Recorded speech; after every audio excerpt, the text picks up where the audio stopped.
Umar ibn Al-Khattab, nicknamed Al-Farouq, the one who distinguishes between truth and falsehood, was not merely an ordinary leader in Islamic history, but a unique phenomenon who combined wise leadership with extraordinary insight.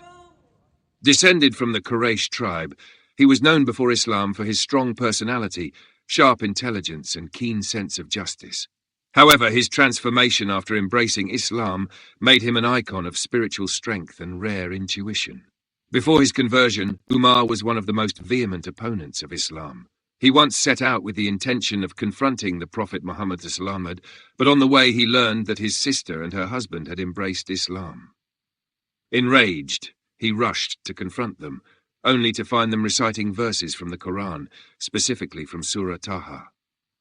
Upon hearing these divine words, a profound transformation occurred in him.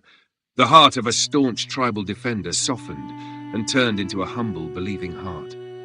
This moment marked a turning point not only for Umar himself, but also for the entire nascent Muslim community, for with him they gained a powerful protector who gave them the strength to pray openly at the Kaaba without fear.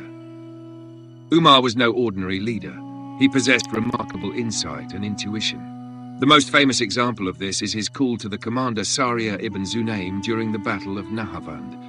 While delivering a sermon in Medina, Umar suddenly shouted, "O Sariya, the mountain! Take cover by the mountain!" Miraculously, Sariya and his army heard this cry on the battlefield and heeded the command, altering the course of the battle and saving the Muslim forces.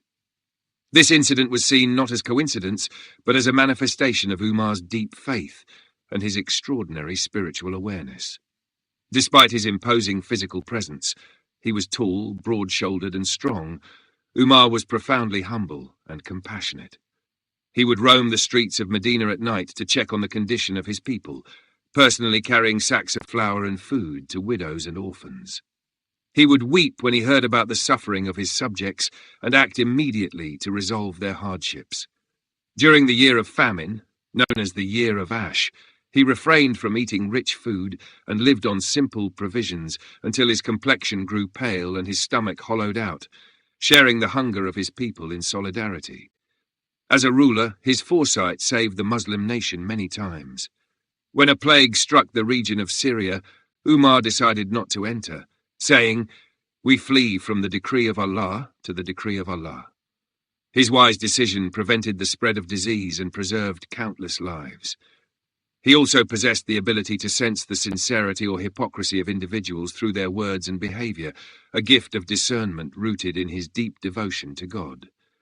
Umar left behind a legacy of justice and governance that shaped Islamic civilization. He expanded the Masjid al-Haram in Mecca and the Masjid al-Nabawi in Medina, established the Diwan system, administrative registers for organizing state affairs, and laid firm foundations for social justice and fair rule.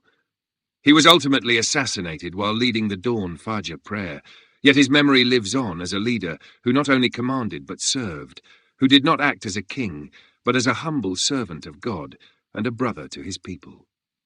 He embodied both strength and compassion, wisdom and humility. The story of Umar ibn Al-Khattab demonstrates that true power lies not in force or wealth, but in the purity of faith and the strength of the heart. He was not a man of